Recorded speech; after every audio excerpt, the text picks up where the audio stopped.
இன்னைக்கு பல கட்சிகள் இயக்கங்கள் உறுப்பினர்கள் சேர்க்கவே தடுமாறிட்டு இருக்கும் போது இன்னைக்கு திராவிட முன்னேற்ற கழகத்துடைய நம்ம இளைஞர் அணி ஒவ்வொரு பூத் வரைக்கும் நிர்வாகிகளை நியமனம் பண்ணி இருக்கிறோம். அந்த வகையில இன்னைக்கு 91 சட்டமன்ற தொகுதிகளுக்குள்ள மாவட்டம், மாநகரம், ஒன்றியம், நகரம் முதல் பாகம் வரை பூத் வரைக்கும் அமைப்பாளர், துணை அமைப்பாளர்னு 1,30,000 நிர்வாகிகள் இந்த கூட்டத்திற்கு, இந்த சந்திப்புக்கு நீங்க வருகை தந்திருக்கீங்க. 2 ஆண்டுகளுக்கு முன்பு இளைஞர் அணியுடைய 2வது மாநில மாநாட்டை சேலத்துல வெற்றிகரமா நடத்தி காட்டணும். அந்த மாநாட்டுடைய வெற்றி, அதன் பிறகு வந்த 2024 நாடாளுமன்ற தேர்தலில் நமக்கு மிகப்பெரிய வெற்றியை தமிழ்நாட்டு மக்கள் கொடுத்தாங்க. இங்கே திரண்டிருக்கக்கூடிய இந்த லட்சக்கணக்கான நிர்வாகிகள், இளைஞரணி நிர்வாகிகளை பார்க்கும்போது வருகின்ற 2026 சட்டமன்ற தேர்தலையும் அதே வெற்றியை நீங்க நிச்சயம் நம்முடைய தலைவருக்கு கொடுப்பீங்க அப்படின்ற அந்த நம்பிக்கை எனக்கு நிச்சயம் இருக்கு. பீகார்ல நாங்க வெற்றி பெற்றுட்டோம், அடுத்து எங்களுடைய இலக்கு தமிழ்நாடுன்னு ஒன்றிய உள்துறை அமைச்சர் திரு அமித்ஷா அவர்கள் பேசுறார். நான் திரு அமித்ஷா அவர்களுக்கும்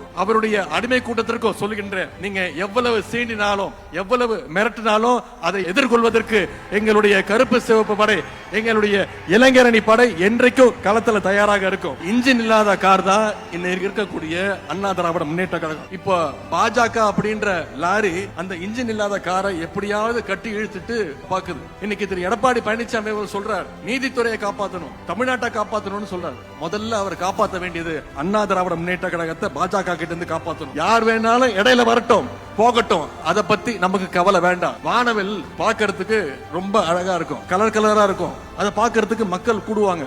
ஆனா அது நிச்சயம் நிரந்தரம் கிடையாது. உதயசூரியன் மட்டும்தான் நிரந்தரம். உதயசூரியன் தான் மக்களுக்கான வெளிச்சத்தை தரும். திருவண்ணாமலையில கூடினோம், டிக்கெட்டும் இதனால தமிழ்நாட்டில் வென்றோம் அப்படின்னு நாளைய வரலாறு சொல்லணும். அடுத்த 100 நாட்கள் இளைஞரணி தம்பிமார்கள் களத்தில் இருந்து உழைப்பதற்கு நாங்கள் தயார் தயார் தயார் என்று தலைவரிடத்தில் நாங்கள் உறுதி சொல்கின்றோம்.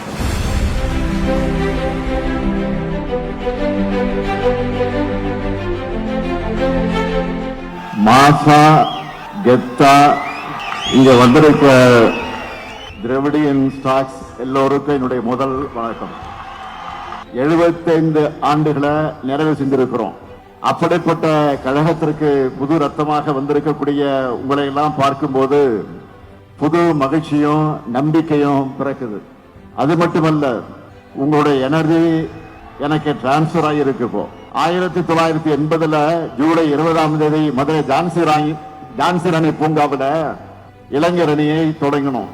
அந்த கூட்டத்தில் பேசின தலைவர் கலைஞர் அவர்கள் சொன்னார், சோதனைகள், வேதனைகள், தோல்விகள், அடக்குமுறைகள், சிறைச்சாலைகள், சித்திரவதைகள் எல்லாம் படைகூட்டி வந்தாலும் இந்த கழகம் அசைந்து விடாமல், தொலைந்து விடாமல், மறைந்து விடாமல் ஒளிவிட்டுக் கொண்டிருக்கக்கூடிய அடித்தளம் நம்முடைய அமைப்பு முறை.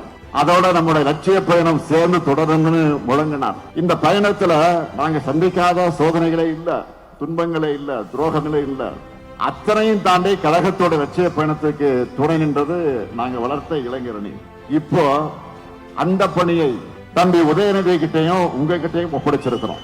அவரும் தன்னுடைய பொறுப்பை உணர்ந்து இன்னும் பவர்ஃபுல்லா செயல்படுறாரு. இன்னும் சொல்லணும்னா இறங்கி அடிக்கிறாரு. கொள்கை எதிரிகள் உதயநிதி மோஸ்ட் டேஞ்சரஸ் புலம்புறாங்க. அந்த அளவுக்கு கொள்கையில ஸ்ட்ராங்கா இருக்காரு. இந்தியாவிலேயே பிஜேபிக்கு எதிராக ஐடியாலஜிக்கல் ஃபைட் பண்ணிக்கிட்டு இருக்கக்கூடிய ஒரே மாநில கட்சி நம்முடைய திமுக தான். மாண்புமிகு அமித்ஷா அவர்களே, நீங்க இல்ல, உங்க சங்கி படையே கூட்டிக்கிட்டு வந்தாலும் உங்களால் ஒண்ணும் இங்க பண்ண முடியாது. இது தமிழ்நாடு, இது தமிழ்நாடு. எங்களுடைய கேரக்டரையே புரிஞ்சிக்க மாட்டீங்களா?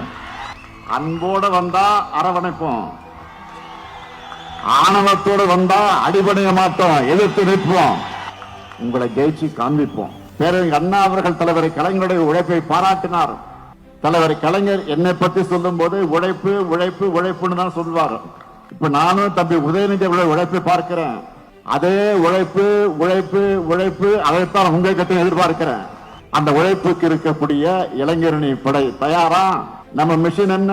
திராவிட மாடல் 2.0. நம்ம மிஷன் என்ன? திராவிட மாடல். திரும்ப சொல்லுங்க, சத்தமா சொல்லுங்க, நம்ம மிஷன் என்ன? அந்த வெற்றிக்கான பயணத்தை இன்றைக்கே தொடங்குங்கள். விடைபெறுகிறேன். நன்றி, வணக்கம்.